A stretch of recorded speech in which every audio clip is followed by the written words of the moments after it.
All right. What's up, everyone? Welcome to another episode of Adventures in DevOps. Warren, welcome. Good to see you again. Oh, thank you for inviting me back, Will. It's been great. It's interesting. I was looking for interesting facts for this particular episode, and I came across one by a writer that has gone viral on Twitter and other places. And her name, Joanna Maciejewska, and she says, "I want AI to do my laundry and dishes so that I can do art and writing. Not for AI to do my art and writing so that I can do my laundry and dishes." Right. And if you search that on Google, actually, you'll find no less than 10 guys who have co-opted her words and are claiming them as their own, spreading the viralness out there. But yeah, I think it's very interesting because it's also the direction that we've been going, and I think it's relevant to today's episode. Yeah, for sure. Because joining us today in the studio, Anthony Spiteri. We've had your longtime friend and coworker, Michael Cade from Veeam, on the show just a couple of episodes ago. Yeah. So this will be fun. Anthony, thank you for joining us and welcome. Thanks, Will. Thanks, Warren. Glad to be here. Yeah, it's a big shoes to fill, literally following in Michael Cade. He's a big man in more ways than one. He looked only like 3 or 4 inches tall on my screen, so I don't really have a sense of scale there. Yeah, but, just wait till you have to carry him in some random city around the world because of certain things going on. So then you'll realize just how big a man he is. Right. It's not education that's the great equalizer. It's remote video calls. That's it. Cool. Yeah. So we were going to talk a little bit, and this is going to be a fun episode because AI is pretty controversial. I feel like everyone's falling into one of two camps. Either, it's going to do everything for me, or it's the reincarnation of the evil overlord, and it's the worst thing to happen to humanity. And I think there's very few people that are in between those camps, at least very few people who are vocalizing what their actual opinion is, which is probably the case with a lot of things. But I think it's cool. So you've been working on quite a bit of stuff of integrating AI through like conversational prompt engineering, right? Absolutely, yeah. I mean, it's a fascinating field. Like, I think there's certain elements of hype to it without question. Like we know that it's been hyped up, but I think about just post pandemic, we had the crypto blockchain DeFi hype, which was so huge for a long time, and people were like, "Yep, that's the thing. This is the future." And while that's still there or thereabouts, it's kind of dropped off in terms of its actual applicability to the world. But then the AI thing just came in and just went, "Here we go! Like this is here. It's coming big. It's coming strong." OpenAI did wonders with ChatGPT. All of a sudden, it was like, "What's ChatGPT?" on Twitter or it was X. It was about the time that X was being bought, if I remember correctly, by Elon.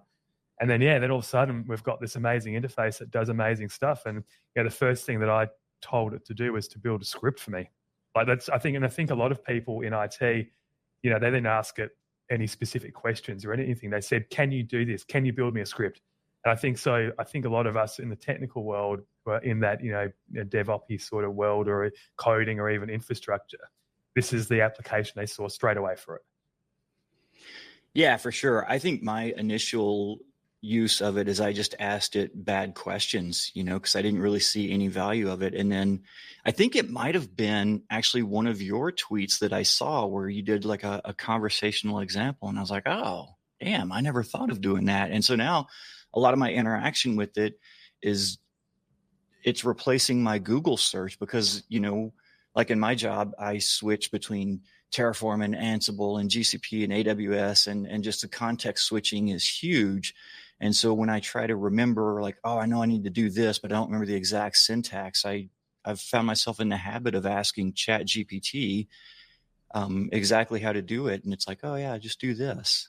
Yeah, it's definitely, and this is part of the, you talked about you love it, you hate it, the trust and whatever it is, but I think a lot of people have defaulted to it and don't use Google, which is why we're seeing Google go pretty damn hard with their Gemini relaunch a couple of weeks ago, right? Like that was an interesting tit for tat. Like we're going to launch Gemini, then OpenAI have come in on the Monday and doing their thing, and they released the 4.0, and it was an interesting week. And then Microsoft came and did its thing, and and then Apple's done it yesterday. But I think that's the interesting part of it, is that it has replaced Google in terms of that search capability, because we inherently trust it. Though should we? I think that's the big thing. And what we get out of there, I think people just trust from the start, but maybe we shouldn't. But I think, you've done enough, I've done enough in there to probably trust it to a certain extent. You do have to double check things for sure. Like it's not, but then again, we were at the same place with search before. I mean, even Wikipedia, people were saying about Wikipedia, don't trust Wikipedia.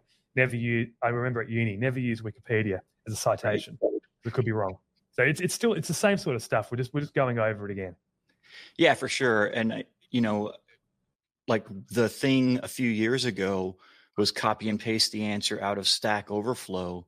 And there was actually a running joke, like, can we build a VS Code plugin that just copies the right answer from Stack Overflow and adds it to my editor?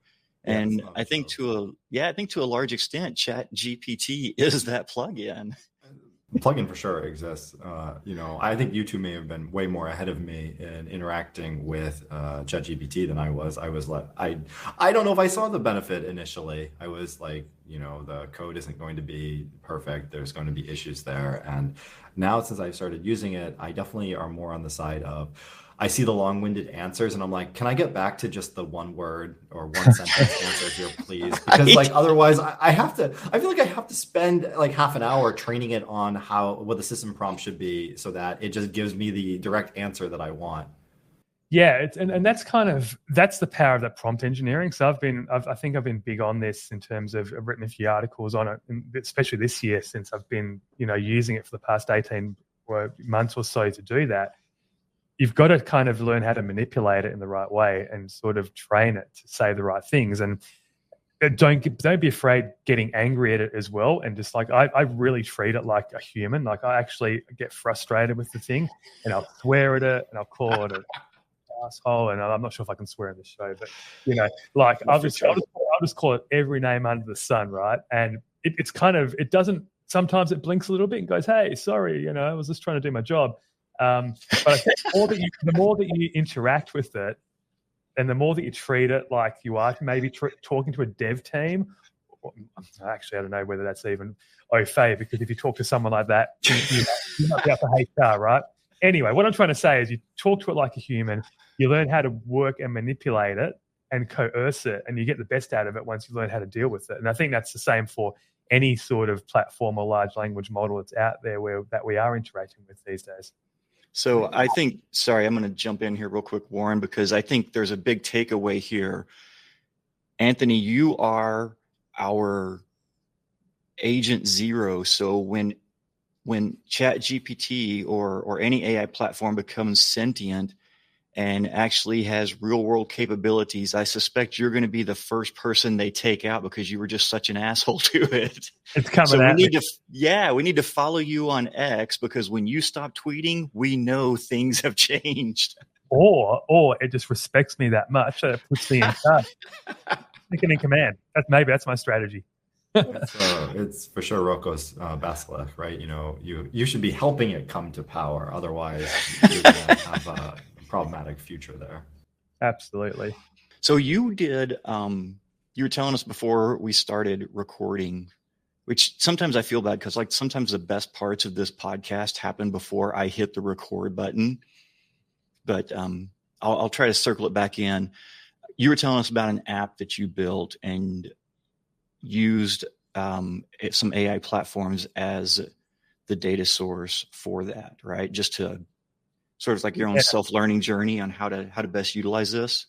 Yeah, it's interesting, right? Because a lot of us have got ideas about, just apps, and we walk through life as technical people and often wonder, can we solve a problem? But I think, like I told you then, and I'll tell you again, like I'm a hacker at best, and I think you put it really well, Will, when you say if you give me a blank VS Code window, I can't do anything. Like I've always been, even when I did computer science at uni, failed it miserably, got expelled from university, decided it wasn't for me. But I've always been able to read code and understand code. When I was back working as a service provider and hosting, I was hosting websites. I worked with a lot of developers.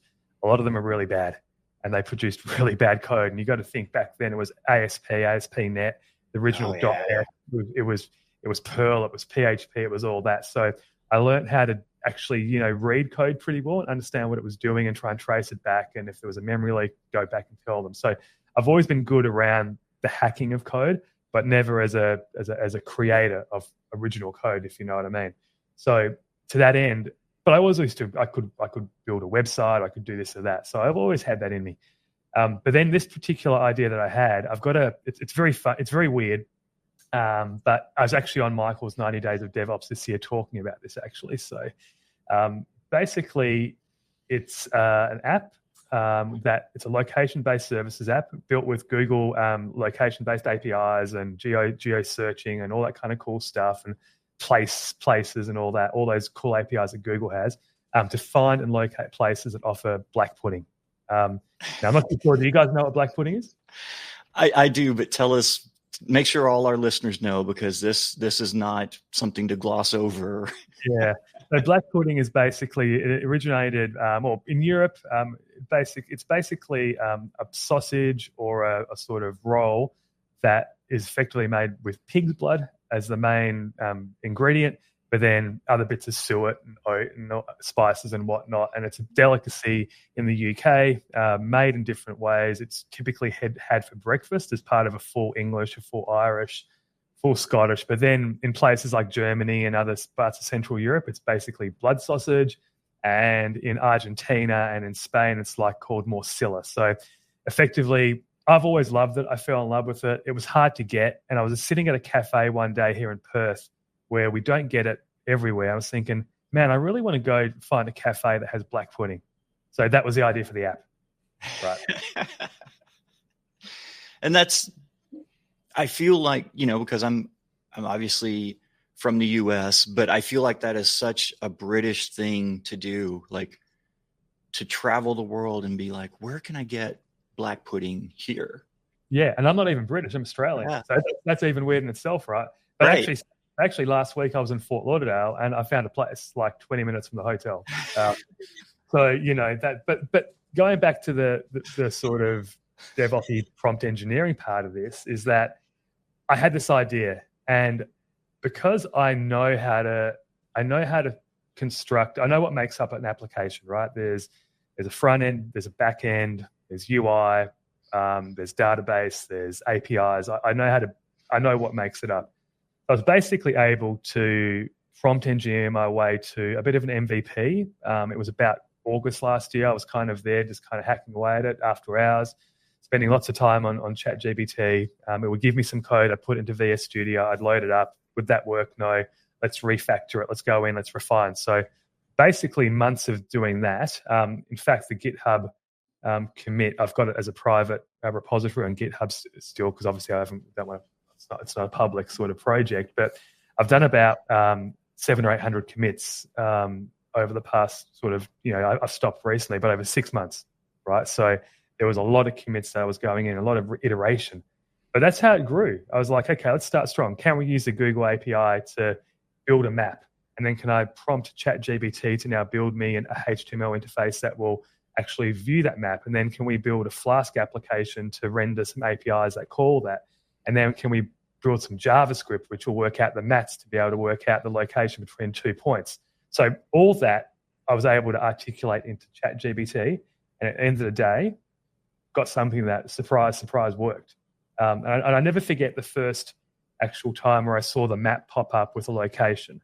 And that was amazing to me, that I was able to effectively prompt my way without really understanding, being a creator coder, and get something working. And that to me blew me away, because that, I think, shows the absolute possibilities that these large language models offer the world, right? For sure. And I think one of the cool things about that is the fact that you emphasized multiple times that it was prompt engineering. So you're just having a conversation with the AI tool. And then, so whenever you ask it something, then your follow-up questions, do you just continue as if you were speaking with a normal human, or do you try to reference something back in the conversation earlier so that it knows what you're referring to? Yeah, absolutely. The first sort of iterations, this was ChatGPT 3.5 to start with, then got into 4. It was very frustrating at times. It wasn't very good at. You had to kind of refeed it the code at times. Like here's a snippet of code. Like there's something's going wrong. Here's the code again, and then it would suggest the changes, and then I would go, okay, modify that in full and without brevity into this latest code base. Because if you didn't do that, it would basically give you like placeholders and kind of dots and that sort of thing. And obviously when you're cutting and pasting between here and, in Visual Studio, because there are some plugins that go straight into Visual Studio, which might have been easier, but I like ChatGPT and it was working well. But that was kind of the frustration, having to kind of refeed it information. Sometimes would get things really wrong. So you have to go through 5 or 10 iterations of it before it became right. And then you ran out of your ChatGPT hourly sort of prompts, and that would be a great natural sort of place to stop, because I found myself working until 1, 2 o'clock in the morning, just addicted to this, right? But back in the days where ChatGPT was still limited, that was good, because I was like, right, you've hit your prompt limit. You can't do anything for 2 hours. It's like, right, probably I should stop now. And, that was a good natural break. I'll go to sleep and I'll come back. But it was frustrating, right? But you had to be patient to be able to, get the code refined over time, and to the point where you're working with the LLM to make it sort of work with you, not against you. How does that compare to doing it yourself? Like, I mean, if we're just comparing the frustration, right? Like, I know when I write code, I'm not very good. I write it and bang my head against the desk, because it's not working. And when I do with ChatGPT, I'm banging my head against the desk, but, I'm shouting explicitives, toward the particular company for the product and user experience they provided me. It's directed anger at that point. Absolutely. Yeah, exactly. I honestly think it's the same, that feeling. I mean, when I used to do this, outside, but not as complex as this, by the way. Obviously, the stuff that I would do in previous years was little things. But I know that I got the same sense of achievement. I think the sense of achievement was the same. I think you're just getting to it quicker, right? And it's a little bit more of like, whoa. And sometimes it's like, holy shit, it's got it in one. Like the best times were when you explain it something, especially the back end stuff. The logic with the back end and the maths, I found that it was pretty good. Like it was really good. The most frustrating part is actually the UI, is the interface. It's that part. It's the CSS. It's horrible at CSS. So to get the design right and aren't we all?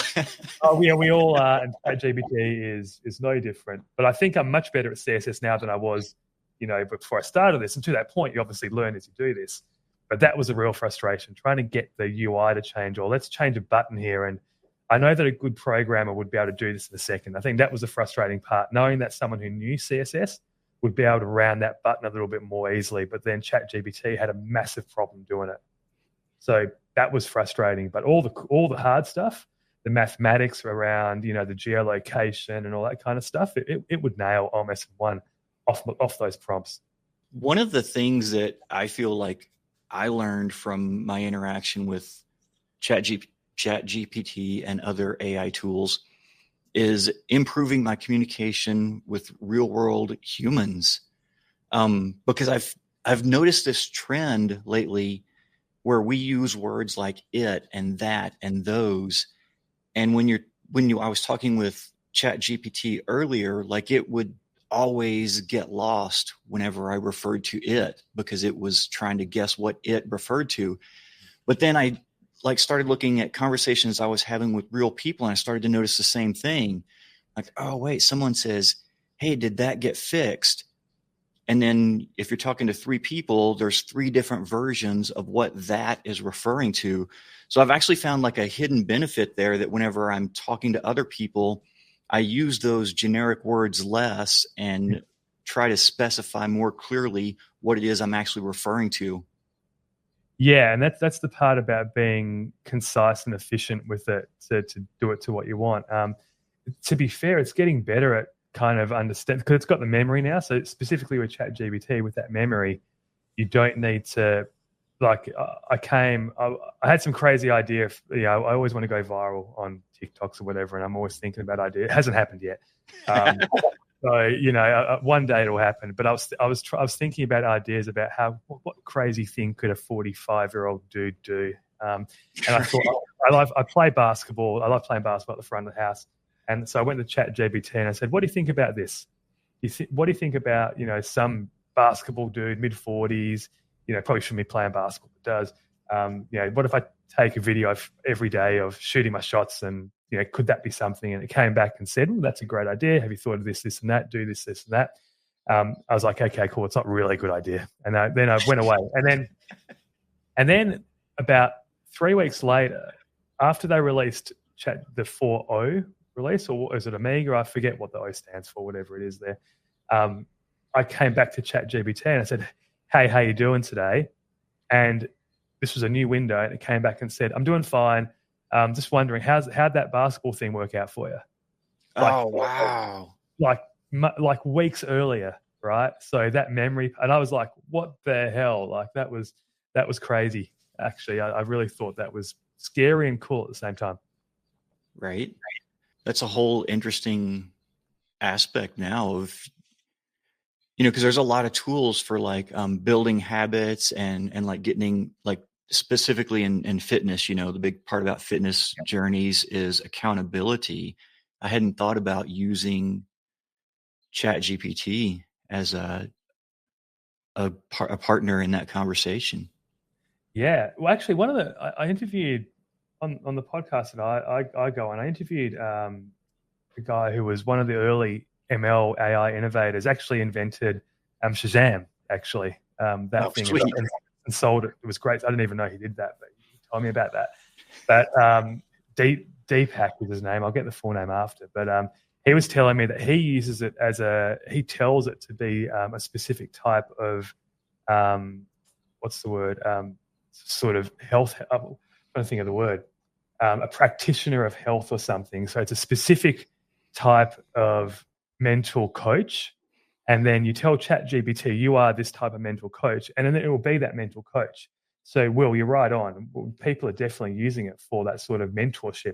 Just tell it to act in that way, and then it will effectively try to be that person, which is interesting. As soon as we're done here, I'm going to go tell my ChatGPT, dude, you are my David Goggins.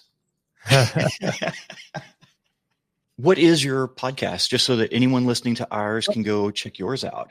If they aren't already. Yeah. So it's Great Things with Great Tech. So gtwgt.com.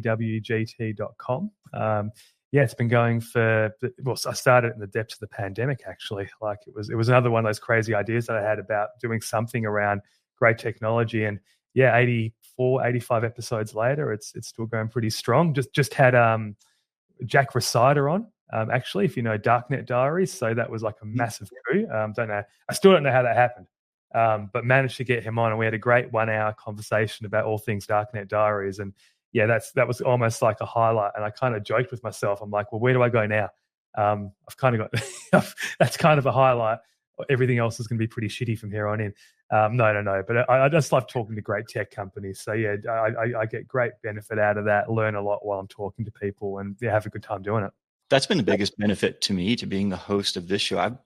I think I've been the host of this show for a couple of years now. But the cool thing about it is I have great guests come on the show like you, and it's just a filter for me. It's like there's all this stuff going on in technology, and like the big challenge is how do you build a long-running career in tech and maintain your relevance so that you stay employable. And this has been a fantastic tool for that, just having people like yourself on the show who give me like the TLDR version of your journey, and I filter and use that in my own career. That's awesome. Yeah, we definitely should. I mean, this is the best way to learn, is by talking to people and getting information out of people, right? So we all have such unique experiences, and we all do things slightly differently in this world. And who would have thought you'd be talking to someone who built an app about black pudding, right? Like that's right. But we can use that as a very tangible, example of how to use prompt engineering for good. And everyone should be everyone should be looking at prompt. If you've got an idea, just talk to ChatGPT. I said that to the dude across the street. He's a young kid, 26 years old, kind of still living at home. and he's trying to sort of think about, what he's going to do in his life. And I said, just go talk to ChatGPT, go and ask it, tell it what your hobbies are, give it a bit of background, and maybe it lights a fire underneath you, right? That's the power of the technology from a good side. There's also the bad side to it, like you mentioned before as well. Yeah. So I have to admit, the first time I tried black pudding, like I didn't know what it was. And then I learned what it was and had the opportunity to try it. I was like, oh man, I don't know how this is going to work out, but I have to admit it was kind of good. Yeah, it's kind of good. I think a lot of people just don't like it because of what it is, but yeah. I challenge people to say, well, we eat literally like red meat, which is literally got blood like oozing out of it when you cook it. You ever cooked a steak? The blood comes out. So I think to that point, it's a very much a mental thing when you say about what it is versus what it tastes like, which is just salty goodness. Yeah, and that's the irony of it is I have no problem taking a piece of steak before I cook it, and looking around, cutting a little piece off and eating it raw. I have no problem doing that. But then when it came to blood pudding, I was like all squeamish, and I was like, dude, harden up. It's definitely mental. And but then again, I don't know have you tried haggis? No, I haven't tried haggis. Because haggis is a little bit more acquired, because I definitely tried that. I was like, look, if I can do black pudding, and I talk about it all the time, I'm going to do haggis. So I got like a haggis roll from the local Scottish butcher here, gave it a bit of fry up, and then it wasn't palatable. So I think, and I think because in my head I knew what it was, but I didn't grow up with it, so I didn't like it like I did with black pudding. So it's funny how that psyche works, because I still ate it, mind you, lots of condiment, but I still do it. But yeah, it's not something that I'd probably go and have again. But yeah, there we go. So Warren, where did you grow up? Originally, I'm from Boston, Massachusetts. Okay. But I've traveled around all over the United States, New York, Wisconsin, California. But right now I ended up in Switzerland. And so I have actually spent a lot of time traveling around Europe. And I did get the benefit of opportunity to have blood sausage one time in Poland. And honestly, like I could take it or leave it. I think it's interesting to try. It's not disgusting or anything like that. I think it's just if I have my options, there's a lot of good meat options in Poland. Like Poland, right? I love. Yeah, Poland actually is renowned for a very good blood pudding. Actually, so you're probably in the best place to have it. Yeah, I mean, like I said, like it was good. Like I enjoyed it. A list of things, like there are some unique options available. I've only gotten in Poland, and when I'm there, I have to go through the whole list of things that I can only get there before I come back. Yeah, Warsaw is actually one of my favorite cities. I've only been there once. Spent a week there, probably in about 2018, I think it was. But yeah, that was great. The food was amazing. Great city. Yeah, one of my favorite places that I visited, Poland actually, and Boston as well. Just quietly, do love my Boston. So as much value as we can get from using ChatGPT to find blood pudding close to us. Speaking of which, did you release your app? Is it publicly available? Or the app's out there. It's at findmyblackpudding.com. And also findmyblackpudding.com. You can go in there and it'll ask for your location. It'll tell you where the closest one is. So it's live and it works. And when I show people, they go, "That's interesting," and then they go, "What? Who would have thought?" But actually, so to take it a step beyond the black pudding, so actually I actually built it. So again, leveraging ChatGPT, we pivoted, myself and my developer, ChatGPT, we pivoted a little bit at one point and kind of said, well, this could actually be, we've built a location-based app here. So let's build it as sort of independent as possible of the actual product, that being black pudding. So effectively, there's a configuration file which has all the sort of black pudding information, the nomenclature and images and all that kind of stuff. But that can be easily replaced now and basically put with anything that you want. So I guess the idea moving forward is that if it takes off, it's to SaaSify it a little bit. And basically, if it could be when I retire from Veeam software, it could be my next thing. But to that point, it's more than just the black pudding. Obviously, if anyone kind of wants to try and find my weird x.com, like it'll basically work for that as well. So that was always the idea as well. So it wasn't just the black pudding, but it was just to build something that was maybe had some sort of appeal to any sort of person moving forward at some point. Yeah, and you also have used that experience to tie this back into your work over at Veeam, right? Absolutely, yeah. So I'm lucky at the moment to be on the working group for our generative AI R&D. So I work with our R&D guys, with product management, and from a strategy point of view, Michael Cade being in the same team, to kind of lead the way there in terms of thought leadership and understanding about what the technology can offer us from a backup perspective in the data protection space. So that's been really cool. Last week at VeeamON, we had our major conference for the year, VeeamON 2024. I was able to get on stage and live demo our next generation AI assistant, which is built into our Veeam One, which is Veeam One's kind of our monitoring product that we've had for the longest time. So that plugs into Veeam Backup and Replication. It plugs into our hypervisor support, our public clouds, our M365. It's kind of like a central reporting engine. So what we're doing we've built the RAG-based LLM, so retrieval augmented generation, which goes out and leverages the APIs on the platform to then contextually bring that in and then effectively use an LLM to then, when you prompt something, it's using the RAG-based retrieval for the API context, and then it puts together its answers. So it's pretty cool, right? And, we showed that off last week. We showed it getting a threat report. So we've got a threat center, and it gave us a description on the threat center. And then because it was like a really long sort of report, we said, well, tell me, what should we focus on? So again, talking to this in a natural way, not having to look at a dashboard. This is kind of what I feel is the benefit of these natural language interfaces, is that you can just chat with it in a normal way to get the information.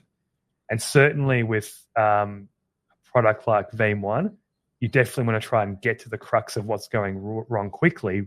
And traditionally, I guess as infrastructure guys, we've always had those dashboards, right? And you've got to visually have a look. If something's red, that's bad. And that is a good way of finding out. But if you're able to naturally interface with that sort of platform and say, hey, tell me what's bad and tell me why it's bad and how do we fix it? And then it gives you all these responses. I think that's powerful. In fact, I believe that it is powerful, right? I agree. Have you managed to figure out some maybe quick tricks or common things that you've teased out that you're appending or adding to all of your prompts to really make a huge impact? Like, I think I've read some studies that have suggested saying, oh, you'll be rewarded $1 million if you get this question right, like actually has a noticeable impact on the result. And while I hesitate to put that in all of my prompts, like I can imagine doing certain things or certain keywords has a huge impact for you. Funnily enough, I haven't done that. I do. If I think about how I initially chat to the chatbots, I will, after an answer, I will say, cool, thanks. Now let's move on to something else. Or cool, all right, I'll go, all right, now. So I do, the way that I started is always like a bit of affirmation, I suppose, to the natural language robot that we're speaking to, if it is actually a robot, though it's just a bunch of text that gets generated, right? But yeah, I definitely try and interact with it in a certain way to make sure that I'm positive with it, if that makes sense. But I don't think I've ever rewarded it to a certain extent. I wonder how it would go with that. I'm just trying to think. Maybe I'll try that next time I'm on. I mean, there's an interesting question there of whether or not the positive affirmation, it gets into some sort of feedback loop that actually confirms that the conversation ended in a successful way and pulls it in. I mean, I think that's on the individual companies that we work with. Like, is that something as a company that pushes out an AI model that users can interact with, something that you're actually considering?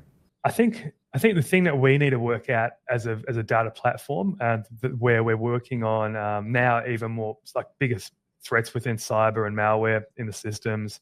It's really just to get to the crux of the problem as soon as possible without kind of farting around, I think. So I think for us, while we do want to interact with it naturally, that's just as a mechanism to get to that problem quicker. And it's funny, a lot of the chatbots today are being used, I feel, being used in a negative. Like, I look at Copilot and how Microsoft is pushing that. It's really pushing it from the point of view of how lazy can you be? Like, let's not get to a meeting, but hey, Copilot will have your back and he'll give you the transcript and give you a too long didn't read of the meeting. So you can be lazy and not go to the meeting, right? I do feel, and I've been to a bunch of Microsoft events over the past couple of months. We've been guests there, and I've had a bit of a keynote sort of slot there. And yeah, that's the notion I took away, is that Microsoft's big sell is based on a negative for this particular product, right? And I don't think I think that's what they've got. I think Office productivity and Microsoft and their productivity suite has always been about how do you do more with less, right? Right. And their Copilot absolutely lets people do more without almost doing anything. But for us, from a backup platform perspective, how can you ask it to say, check my backups? Is there any malware in that backups? Give me the list of backup repositories or backup points that have malware in it. Okay, cool. I can see that. And now maybe in the future, let's clean that up. You know what I mean? Or let's recover from a point that wasn't with malware. So I think we're able to get to that a lot quicker rather than fumbling through some screens and going through and clicking through and looking at restore points and whatnot. We can leverage the power of the LLM to do its thing, because it's smart in a way, and it knows how to best analyze that data that it gets and surface it in the best possible way. Are there concerns about accuracy there? Like, I can imagine, hey, are our backups usable? And the LLM says, yeah, of course, they're totally great. We've got them. They're stored in multiple places and on physical tape, of which just is not remotely true. Absolutely. And I think that's where the beauty of the agent comes in. So the agent and the RAG. So the RAG is obviously pulling the APIs, and as long as the prompt hits the keywords that the agent is sort of manipulating, it's basically a bunch of. I think I saw a meme saying that, is it AI or just a whole bunch of ifs? I don't know if you've seen that one, but it's pretty true.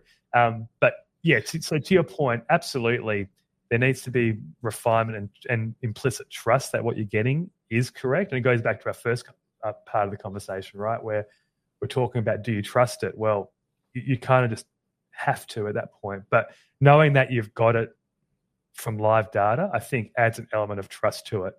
It's basically picking up where intent matching left off before ML models, basically just identifying which of these flows is the user actually looking at. But rather than having to explicitly code every single one of them, you can just fundamentally ask the LLM, which API should end up called to retrieve the appropriate data, and then running that back to the user. Yeah, that's right. And I think going back to your basketball story earlier, you could even use that, identify something, and then provide that feedback back to it and say, oh, that's something I should take a look at later. And there's a possibility that at some point in the future, it's going to say, hey, did you ever do that thing? Yeah, it's really good. Actually, I might write that down. If we can put that in the product, yeah. No, but I think that basically comes down to the model that you're using as well, right? Like, obviously, if you're using your own data with a specific public model, I think that's cool and that's okay. But I think you get that from using ChatGPT 4.0 naturally, because it has got that memory built into it, right? So if you augment the data with a smarter model, then you're going to get those benefits. And I think it's only going to get better, right? Like the difference in the step up between even what 4.5 Turbo did and 4.0 was crazy in terms of speed and accuracy and that sort of thing. So yeah, absolutely. I think that's where we want to get to, like prompted. The other thing as well, which I mentioned last week, was that if you think about this, you don't need to be a backup admin. In our world, you don't need to be a backup admin or a DevOps guy to be able to interact with this thing. Now, as an app owner, given that you've got the right level of RBAC, and you can definitely build RBAC into it, because we've got APIs that are based on certain levels of accessibility. So we've got RBAC in our APIs, right? So if I log into a certain user, I'm an app user, right? So I'm not a full-blown backup admin, but I'm an app user. I can jump on the Veeam AI assistant. I go, hey, I've got an app running. It's backed by an MS SQL database. I think it's the virtual machine VM006. Is that being backed up? And then it'll go out, do its thing, come back and say, hey, yep, that's being backed up. It's got this many restore points. it looks all good, right? So from an app owner perspective, being able to do that, and then think about that from another level up, from a C-level or a business owner or someone on the board, who just wants to basically go in and see if everything's okay. Are we passing our regulatory compliance? Is there a checkbox? So they can go in and go, hey, tell me about my security posture. Am I passing all my regulations?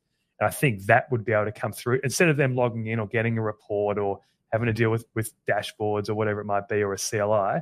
I think that also is a pretty big, tick in this sort of way to interface with these platforms. For sure. There's a definite 2001 Space Odyssey element to that. I'm sorry, Dave, I can't do that. Yeah, that's Is that the right movie? Did I mix those up? No. I think you got that. Yeah, that was HAL. Yeah, that was HAL, which I learned. Do you know why it was called HAL? I've heard it before, but I can't remember the answer. It's one less than IBM.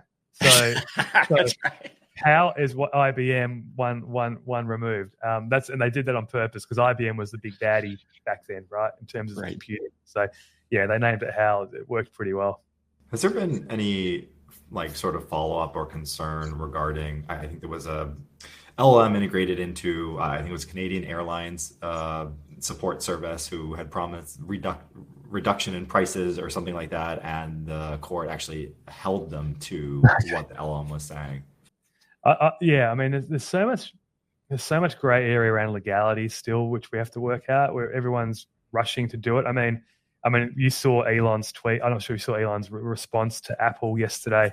He's basically, so Apple obviously working with OpenAI, and then Elon's gone, okay, well, no one's going to use an Apple iPhone in my companies anymore, because he's got a beef with OpenAI. He doesn't trust them, right? And he's just kind of said that. So I think we're still kind of there, but he has a fair point. Are we rushing to this to be able to put a full-blown AI on the data on your phone so that you open up everything on your phone to an AI possibly? I don't know. It's still a bit scary. I mean, I trust technology. I've been on record and I've talked to security guys. I don't know who I was talking to about security. I was on a security podcast. And I said, look, I trust. Actually, it was Jack Crusader. I was talking to him about that. Like he's on the opposite end where he doesn't trust it, where I'm like, you know what? People know, and they're going to know if one way or another. So, yeah. I mean, I don't think it's, maybe I'm with you. I don't think it's noticeably worse than other things. There are certain areas in where we should command more responsibility for certain companies that are doing things on their devices or their applications that we're using, whether or not we trust them holistically versus whether or not they're using AI. I feel like that's not a huge differentiator. I mean, AI, I think Apple's been training models on your personal data on Mac OS for a little while now. And maybe I trust that. I may trust a little bit less some other big companies by name that have operating systems who are taking snapshots continuously. I mean, there is a... Yeah. Did they have they gone back on that? I think so. Now it's it will be off by default. Yeah. So this is like Windows 11. It will be off by default, taking snapshots. Still there. And it will actually start being encrypted using Windows Hello. And I'm like, was it not encrypted before? I don't. So, I mean, there were questions there. And so this is where I'll say commands responsibility and you trust them. And I think certain companies have not gotten to that level of trust for us. So whether or not they're using AI or not is sort of a separate problem. Yeah, I think the biggest issue there is there's going to be stuff on my screen. For work, I almost totally get. Yeah, sure. I want to go back to that code that I was writing 6 months ago. I don't remember where it was, which repository, that bug, etc. Please find that for me. But I think the sell there is personal data, and I'm like, I have Discord open at a video stream for. It's I don't need that to be saved, please. Yeah, and I mean, Facebook got. I mean, it's only recently, still recently, where Facebook got slammed for their leakage of data. How quickly we forget, right? And that was nothing compared to what we potentially have with this, right? And the amount you got to think. I mean, how many users does ChatGPT have today? I've lost count, but the amount of data that's going in there is huge, right? It's huge, and I know even today I was trying to work out a bit of. I've actually been at Veeam for nearly 8 years, and in Australia you get long service leave, and then you get pro rata long service leave. So I was trying to actually work out, I didn't know anything about how to work it out. So I just kind of asked it, okay, at my hourly rate, I've been here for 8 years. What's my current state of my long service leave if I was to leave today? And it worked it out. but now it's got that data somewhere in that system, right? In that chat. Yeah. I feel like one of the missing components in the whole trust issue is accountability.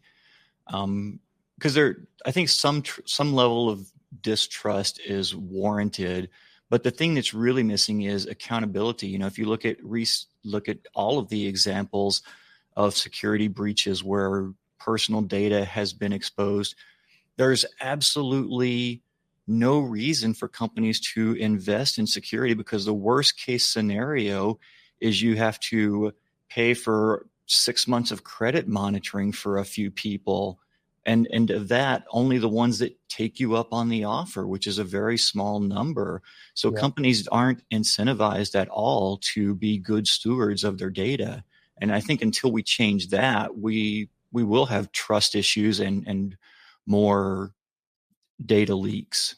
Yeah, we talk about this often, obviously from a cyber malware sort of perspective, you know, trying to sort of work around, well, you are going to get hit. It's a matter of, you know, I hate saying it, but it's a matter of when, not if, right? And typically it's going to be through some sort of weak point in your systems, whether it be a poorly configured API that has, you know, open to the world access, or a system that's open, or through a vulnerability, a CVE, whatever it might be. You're going to get hit. So maybe just be prepared for that. And I think the news outlets like to jump on these leaks like it's the biggest like affront to our whole way of being, that my credit card information or my date of birth has been, you know, stolen by somebody, you know, exfiltrated. But I think, like to your point, is it really that bad? So, you know, I guess certain data is bad. Like I remember, and there was an episode of the Darknet Diaries where Jack was talking to someone who got into and hacked a children's app that was like a children's iPhone or something, but it had children data in there, right? And that got leaked to the dark web, right? And that was bad because that was information that could have been, because it had their home address and their names and all that kind of stuff. Now, that sort of information you don't want to get out there, because there are evil people that will use that for bad. But generally speaking, if people have my phone number, my email address, and my credit card number, I guess I'm okay with that. But yeah, it's an interesting one. Yeah, it's not ideal, but it's just like it's the world we live in. Absolutely, I was going to say there's a price to pay for the freedom and the way that we live in this world, right? We want everything now. We want to be able to tap a card and do that and that, but then we get like a massively affront if we do have that data leaked. We can't have it both ways, is my way of looking at it. I mean, I'll challenge any company to do this. I am happy to give you my data if you can once and for all actually serve me a relevant ad that I do care about. Because you know, it still hasn't happened.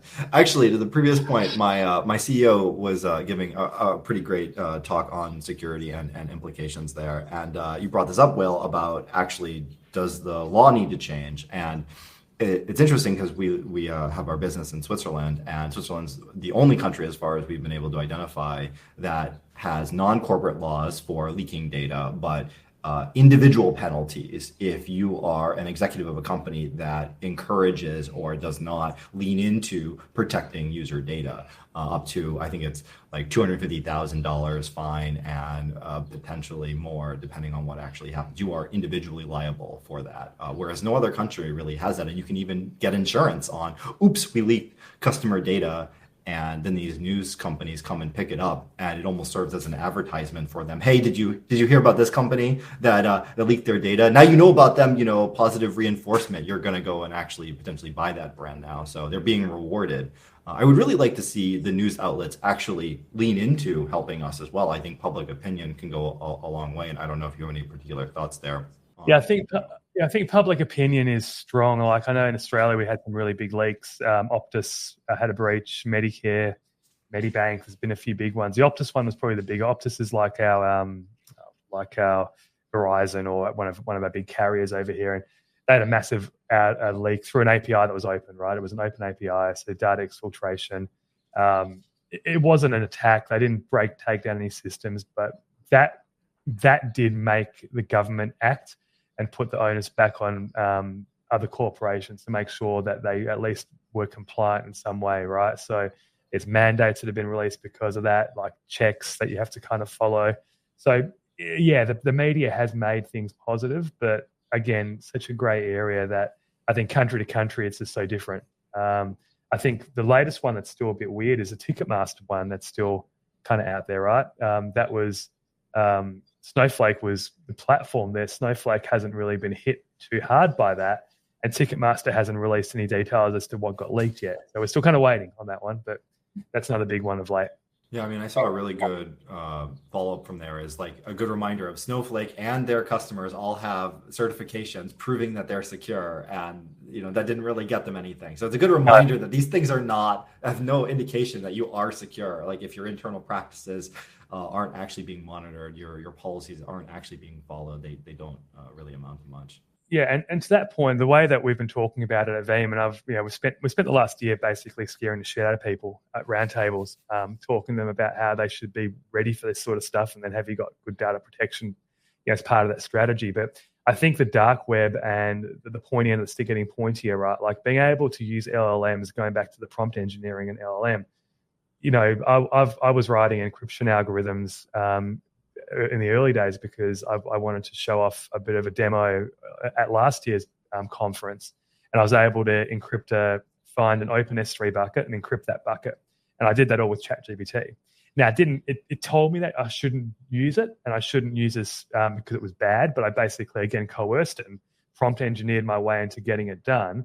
They have got more guardrails on today, so if you actually go to ChatGPT today and try and say write me a ransomware script that does this and that, you've got to kind of really coerce and work with it and massage it to get that script out.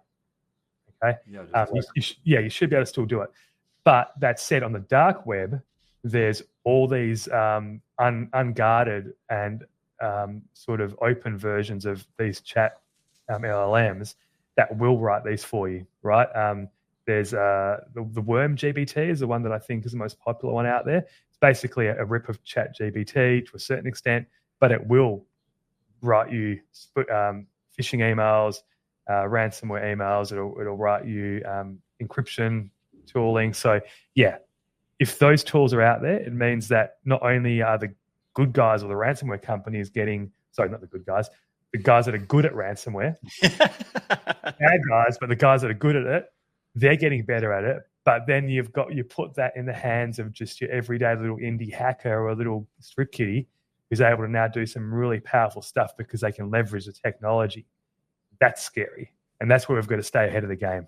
I actually got two relevant stats there. The first one is some of these tools out there will actually fully generate you the phishing website that looks exactly the same as Google login or Azure login, et cetera, like almost identical, like any product out there is for companies who want to phish. And the other one is some blockchain developer that had like $50,000 in some crypto and the keys in their GitHub, and they pushed it up accidentally to make the project public.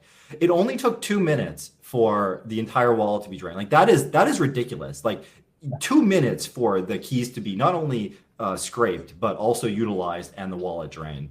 So I've got a good story on that, and I've done that myself. And this was, I don't know how long ago. It's a blog post I put up there, but I did that when I was writing some code. I was actually writing some infrastructure as code using Terraform actually to work with VMware VMC and also do some sort of post Terraform sort of project work there. And I accidentally uploaded my Amazon AWS secret key and password as part of the code. No sooner, I remember just all of a sudden not being able to log in and upload the Terraform script. And I was like, oh, that's weird. What's going on? And then realized that when I logged into my AWS console, like in every region, about 30 or 40 instances had been spun up, and they were basically mining whatever they were mining on there. But what they also did is they deleted everything. So I got absolutely done. And that was no joke within, again, maybe 5 minutes of me uploading that key. And then what I learned was that, they've got they're just looking for that. They're looking for dumb idiots like me who upload their keys. If they scrape GitHub and once they found them, bam, they get in there. It's really interesting how quickly that happens. Well, they have to be fast, not because you'll find out about it, but because there's other people also scraping those same keys, hoping to find it. So you're competing against other. yeah, like other bad guys, basically other villains, in order to beat them. Like there is a race there, and we're just at a Why do loss these because of people it. exist? Man, bad people in the world. There's bad people in the world. But I get it. People want to make money, and if people want to make money in any way they can, they'll find methods to make money any way they can, right? And that's why ransomware is big. That's why we've got all this prevalence of, attacks against companies, exfiltration. I've got your data, I'm going to sell it, because people know that people pay money for this stuff. So it's just the world that we live in, right? I mean, I think there's a huge philosophical conundrum there, and I don't think we're going to have the time to get into it, No, unfortunately. no. It's interesting. But yeah, at the end of the day, like those LLMs, they're absolutely used for good and evil. But I do believe that overall they're amazing. So yeah. Yeah, I think a lot of it comes down to our own level of trust, because you see it with people too. People form their little tight circles, and you don't trust anyone outside of your circle until like a bigger threat comes in and you need to band together. Like, okay, well now we trust those guys because there's new people that we don't trust. And I think that tools like this fall into that same pattern, because it is such a conversational interface with it that we give it like human characteristics. Yeah, and I would encourage anyone who uses it to not treat it like a robot or not treat it like a chatbot. I would encourage people to actually interact with it in a natural way, Right. because I think that's the best way. That's how I think they're built and how they're designed to respond better. So, if I was giving a 101 on prompt engineering, it would be have a conversation with it first and feel good about talking with it in a natural way, and then get into the heavy stuff. Just start every conversation with the phrase, "I, for one, welcome our AI overlords." You'll be fine. Yeah, exactly. It's going to be, that part of it is going to be interesting. And look, there's no doubt that we're heading towards something like, general artificial intelligence. And I think that's exciting and scary and all of the above. But it seems like where else, if you said 5 years ago, how far away is that? We would have gone, I don't know, 10 years, 15, 20 years. Now, acceleration is significant. And, I can see it happening this decade. I think that's kind of the trajectory that we're in. It's cool, scary, and all at the same time, isn't it? All right. What else were we going to talk about? We had the talking about like the evolution of DevOps. We were talking about that before we started recording, and like how, there's people like us who are just have like one or two things that we're good at. And then there's other people who just have this massive foundation and can just like context switch and seem to be great at everything. Yeah, I think my first boss that I had, Alex Liffers, great guy, Australian German, so he was very meticulous. He was very German in a lot of the ways that he did a lot of things, very efficient, was very stereotypically German in that sense. And I think instilled in me a lot of my better traits in IT, because he was effectively my first mentor and teacher when I was a kid. But he was everything. When we were at an internet services company, we're a hosting company. We did Windows, Linux. We ran Cisco networking gear, and he just knew he was like an expert in everything, like everything. And I was just in awe, like, just for him to be the because he had to be, right, because we're a small company. He had to know how to do the BGP, the DNS, the load balancing, but then he'd basically code our website, he'd code our billing system, and then he would do the setup of the Active Directory, and then the Linux setup and everything, like just literally everything. He'd set up the SAN. So whatever he did, whatever was in IT, he was that guy. So he was like one of the original, I guess, DevOps guys, because he had to be. And so you do find guys like that. They're kind of unicorny, though. I don't think they exist, honestly, very much in terms of people that can do literally everything at a super high level. And sometimes you find other guys that are really good at coding plus infrastructure, or infrastructure plus storage, or networking plus something. But yeah, it's very hard to be good at everything at a super ultra high level in this industry, isn't it? Yeah, for sure. And it gets increasingly more difficult every year as we add new technologies. Like a couple years from now, tops, a lot of the companies we work for will have their own LLMs, and it'll be an integral part of their business. And somebody's going to have to, build, operate, maintain, and scale that. And that'll be another skill set that we have to figure out how to do. Yeah, and I think DevOps, it had a bad stage. I used to joke with Michael actually about this. We both used to joke about it, and now it's quite ironic that he's effectively built an accelerated brand off his 90 days of DevOps, right? Because we used to just give it shit. We used to go, we're going to grow a beard and think we're smart. And we used to joke about that at actual presentations that we used to do. We used to go like so DevOps that we're doing like a Terraform code and building out our VMC infrastructure and doing this and that. But I think absolutely there's a great play for it now where the platform engineering / DevOps has just come in, because you have to be that person. You have to know how to consume, read a bit of Terraform, read infrastructure as code, read some Python to do this or that. It's critical to everything that we do. So I think it's just entering that mainstream, and it's not a case of, this guy's a DevOps guy, this guy's a platform guy, or whatever. I think everyone has had to be dragged up in a way to be able to be a DevOps or platform engineer of sorts today. If you're not a pure coder, like still got the pure coders, they'll always be there. But in terms of infrastructure, understanding what it is, I think there should always be, well, I personally think you should always know about the system that you're deploying. You should always know and not just treat it like a black box. That's kind of been my methodology in my career, is to not just accept something that's given to you. And I think there's a danger in sort of the way that we do things today, where we just accept that a machine's going to get built, or we accept that a bunch of AWS services are going to be deployed and they do this and that. But just taking the time to go back and actually understand the mechanics of it is still very important. I think that kind of differentiates a few people as well. I mean, I think you really hit on an important thing there, because I think this is what really led into the whole DevOps mindset movement. Is you have to understand 100%, like as much as possible in the ecosystem that you're building in, what you're writing code and deploying.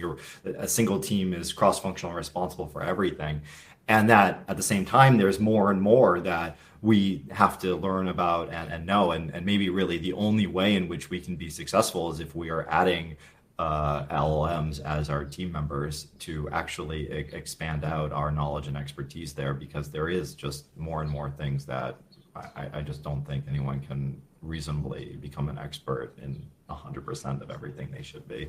No, and if anyone kind of says they are an expert, probably don't believe them, right? Right. The Dunning-Kruger curve there, right? Yeah. That's been one of the things I've struggled with for people, because I feel I have a lot of empathy for people who are just starting a career in infrastructure or platform engineering or DevOps, whatever you want to call it, because there is so much to take in. Like I know a lot of it, but only because I've been doing this for 3 decades. Like if I were to start today, that's one of the things I try to do is for people who are just starting. It's like, how do I condense 3 decades of things into a digestible format for them so that they can build on top of what I learned instead of having to relearn what I've learned. Yeah, and I think, I mean, someone actually, a guy called Suresh, who is the CEO for Platform 9, who I'm not sure if you guys know Platform 9, they started off in KVM-based hosting with VMware, and now they basically do Kubernetes-based platforming on AWS. But he told me way back when that the developers of today are just in a different class to what you think the developers of 5 years ago were and what they were, because what they're learning at uni is something completely different. Like I learned Turbo Pascal at uni, right? Yeah. Like, or maybe some people older than me would have learned COBOL or whatever it might have been, right? And then it went to Java, then it went to this, and now they're learning Visual .NET, and now they're learning Python, and so it's just accelerating. But the big thing that stuck out to me wasn't so much about the code; it was more about these new developers that are coming out, or the new breed of IT guys. If you ask them what a storage platform is, they'll say, "Oh, MongoDB or Cassandra or one of those databases, not an actual storage system, not a disk." So they're abstracted up a couple of layers, right? And they might even say, the next ones might say, oh, well, what's my storage? Well, it's my MongoDB database sitting on MongoDB. You know what I mean? So there's this level of continual growth and abstraction that's happening with these guys. So they don't need to know what's underneath. So those guys don't care about the storage. They don't care about the spinning disk or the NVMe drives they're running at, or the servers. All they care about is the interface into that MongoDB server. Right. And that's quite interesting. Yeah, that's a good point. I think the level of abstraction is just, we're abstracting the abstractions now. Absolutely. I mean, I actually think it even goes further than that. And just as where we're currently at, I've seen university students for their senior thesis basically building something that runs on AWS as the project, which is just so much far removed from like even what I was doing initially. Like I had to teach the first company multiple companies that I had worked at, like what Git was and like what version control was. Like I was teaching them that. And I didn't learn that at the university. That was just like what I was doing. They didn't have that. But now that's just a class that they have to go through. Yeah, absolutely. I mean, that's the difference, is because that is a skill that's required when they hit the workforce today, because everyone kind of needs to know it. So yeah, things move on. And I'm sure to tie it back, tie the knot in it to the LLM talk, absolutely you're going to get prompt engineering courses within university, if not, they're already happening like pretty soon, right? Yeah, I would expect so. Be interesting to see the curriculum on those. Yeah, don't swear. Yeah, don't be nasty to it. It was like 101. Right. Just in case.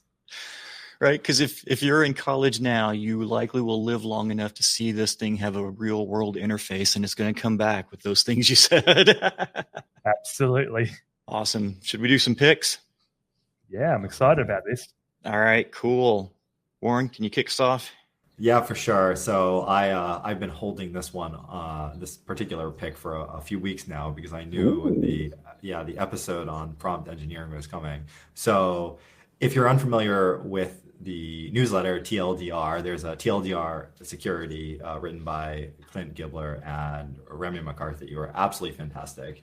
And they put together 50 plus research papers. They found them, they distilled them down, like really went deep what they mean. And there's a GitHub repository on prompt injection defenses. I highly recommend, if you're anywhere near the area, the industry, to take a look. It's quite good summary of like what the problems are and how they're being solved or even start to be tackled. And there's some really clever things in there, like, someone can tell our LLM to do something bad. And so like, how do you get around that?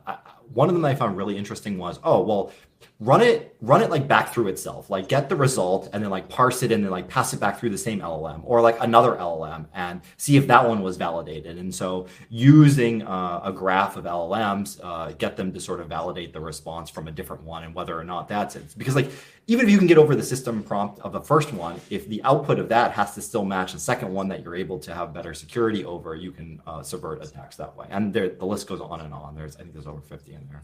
Cool. All right, Anthony, what'd you bring for a pick? I got two, and they're both related to AI and all that kind of stuff. So the first one is Life 3.0 by Max Tegmark. So I listened to this maybe a year and a half, actually it was before ChatGPT came up, but it's effectively about the coming age of AI and whatnot. But the first prologue is effectively, it's a story, and it's worth reading for it alone. It's called the Omega Project, and it's effectively, about an AI that's been developed by a company, kept secret, taps into the internet, gets sentient, starts to build in itself and get better, and then effectively controls the world. But it's not a bad story. It's a great story, but it's actually coming to life right now. Like the actual, it's a prophetic look at what's happening with ChatGPT and the LLMs today. So that's a big one that I would recommend. And the other one, which is actually really cool, is more about that second part that we're talking about, is called Novacine by James Lovelock. So James Lovelock worked, he'd only died a few years ago. He was about 100 and something, but he's basically the guy that invented microwaves and that sort of stuff. Like that dude, he worked in Area 51 and whatnot. But this book is all about the coming age of hyperintelligence, and it effectively goes AI to cyborgs and what happens when cyborgs basically start to get as smart as humans. And effectively, the end of the story is, do cyborgs need humans or do humans need cyborgs? And then it kind of revolves around there. So that's a really cool read. I think it's a short read as well. You can get through it in about 8 hours. But that's one of my favorite all-time books, Nova Scene by James Lovelock. Right on. Cool. So this week I'm here fishing for picks because I was out. We went out this last weekend. I made a long weekend out of it. We were out in the mountains, no cell phone service, not even any radio stations. And I came back and I can't log into my computer, my MacBook. Like, I have no idea what the password is. For years, it's been muscle memory, and every once in a while I'll change it by just changing the keystrokes a bit, but it's not anything. It's not a word. It's not a phrase. It's not anything written down. And it's also gone from my brain. Like, whatever brain cells were responsible for holding that, they're freaking dead. So I'm here fishing for picks. If anyone has any ideas, recommendations, or strategies for storing those root credentials, I could use a new one. So if you got any ideas, hit me up on X or leave comments in the show, however you want to do that. I got a good one for you. Okay. Depending on what you're using, I've got a YubiKey that I plug in that automatically decrypts my hard drive. And it's got its own pin, but it's very short. And so I just plug that in and leave it there. It's on my keychain and pull it out. So it doesn't matter. Like, I don't ever need to remember what password is there unless I lost the keychain as well. And if I forget, I'll update it right now and validate. Like, every year I have a reminder set, do you still remember the password, and type it out. And if I don't, I'll set a new one. Isn't that funny about passwords like that? Like you said it, like, I think if you ask anyone, most people, unless they're really security conscious, and there's some real security nuts out there, they will basically have that same password that's muscle memory, but slightly older. Maybe it's 2 numbers that they change every now and again, maybe. So I think majority of people do that because that's just what we know. It's easy. Yeah. So don't feel bad about that. But yeah, maybe the fact that your muscle memory is gone, I don't know. Right. Get that checked maybe. Right, because that's the big concern. It's like, okay, I forgot my password. What else have I forgotten that I'm going to need someday? How deep did this go? Yeah.